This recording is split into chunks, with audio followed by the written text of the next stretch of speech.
بسم اللہ الرحمن الرحیم۔ حضرت اماں عائشہ صدیقہ سلام اللہ علیہ فرماتی ہیں، میں نے عرض کیا یا رسول اللہ صلی اللہ علیہ وآلہ وسلم، شب قدر اس برکت اور رحمت والی رات کا کوئی وظیفہ ہونا چاہیے؟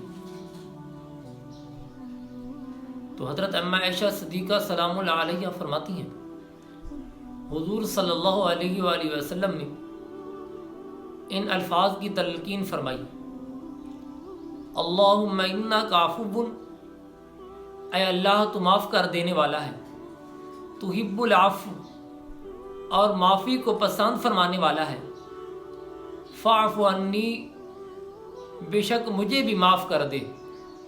دعا ہے اللہ تعالی ہمیں اس برکت اور رحمت والی رات میں اللہ تعالیٰ سے اپنے گناہوں کی معافی طلب کرنے کی توفیق عطا فرمائے۔